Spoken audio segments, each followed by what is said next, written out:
আমি যদি এমপি পদপ্রার্থী হই, প্রথমে তো আমি এই কাজটাই করব যে আমাদের যে রাস্তাগুলো আছে এগুলোর মেরামতের দিকে আমি প্রথমে নজরদারি করব, এবং আমাদের শহরের পরিষ্কার পরিচ্ছন্নতার যেটা বিষয়, এটা আমি চেষ্টা করব যেন এটা ঠিক করা যায়। আমি যদি এমপি হতে পারি, প্রথমে যে উদ্যোগটা নেব সেটা হলো দারিদ্র্য বিমোচন। দেখা যায় এখানে আমাদের অনেক বেকার আছে আমাদের এলাকায়, যেগুলো একসময় এই বেকার থাকার ফলে একসময় এগুলো সন্ত্রাসীদের রূপ নেয়। তো আমার যেটা প্রধান কাজ থাকবে, এই বেকার যে যুবকগুলা এগুলোকে আমি কর্মসংস্থানের ব্যবস্থা করে দেব এবং তাদেরকে সঠিকভাবে ব্যবহার করে আমি সমাজের উন্নয়ন করাবো। আমার প্রথম টার্গেট থাকতো যে তিস্তা ব্যারেজ আছে এই পরিকল্পনাটা হাতে নেওয়া এবং এটা যথাযথ বাস্তবায়ন করা, কারণ এটা বাস্তবায়ন করলে এই অঞ্চলের অনেক মানুষের কর্মসংস্থানের ব্যবস্থা হতো।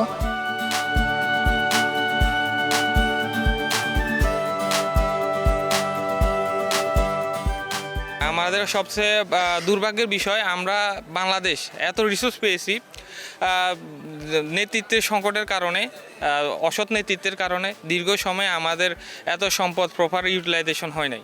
তো যার দরুন আমরা পিছিয়ে আছি, কিন্তু আমাদের থাকার কথা ছিল বিশ্বের সবচেয়ে লিডিং পজিশনে ইকোনমিক্যালি, কিন্তু আমরা হতে পারি না জাস্ট অসৎ নেতৃত্বের কারণে। তো আমি যদি এমপি হই, অবশ্যই আমি এসে এখানে সৎ নেতৃত্বে যেটা দুর্নীতি বন্ধের জন্য অবশ্যই দৌড় দিব, তারপর ডেমোগ্রাফিক ডিভিডেন্ড এটা প্রপার ইউটিলাইজেশন করব। আমি যদি এমপি হই তো আমার বাসা যেহেতু কুড়িগ্রাম জেলায়, তো ওখানকার খেলাধুলা অনেকেই ভালো ভালো খেলাধুলা করে, কিন্তু সেখানে যে খেলাধুলা তাদের যে সঠিকভাবে মূল্যায়ন করাটা সেটা আসলে হয় না।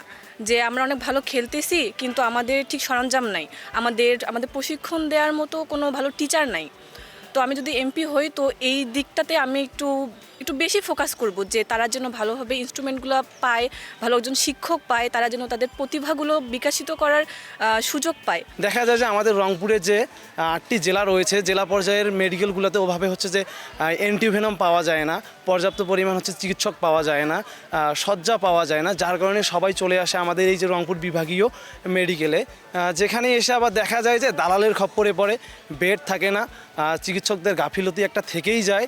এই জায়গায় যে একটা সিন্ডিকেট কাজ করে, এই সিন্ডিকেটটাকে সবার আগে ভাঙতে হবে, এই স্বাস্থ্যসেবাটাকে যে সবার উপরে নিয়ে আসতে হবে। তো আমি মনে মনে ভাবি যে কখনো যদি আমি এমপি হতে পারি, অর্থাৎ যে জনপ্রতিনিধি হতে পারি, সবার আগে মানুষের জীবন নিয়ে কাজ করব।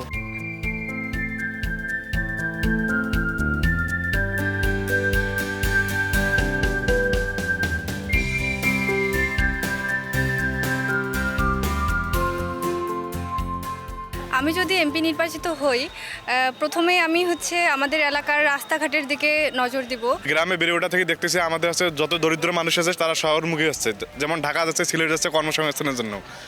তা যদি আমি এমপি হতো, আমার প্রথম ধারণা হতো যে আমি রংপুরের মধ্যে এমন প্রকল্প নিয়ে আসতাম যেন আমার গ্রামের মানুষগুলো আমার রংপুর শহরের মধ্যেই থেকে যে জীবন জীবিকা করতে পারে। বিভিন্ন জায়গায় কিছু অভিযোগ বক্স দেওয়া যেত, সেখানে জনগণ তাদের মতামতগুলো খোলাখুলি প্রকাশ করতো এবং তারা বলতো যে এই জায়গায় এই সমস্যাগুলো রয়েছে এবং এগুলোকে এইভাবে করে সমাধান করা যাবে, এবং যিনি জনপ্রতিনিধি নির্বাচিত হবেন সেটা আমার জায়গায় অন্য কেউ হতে পারে।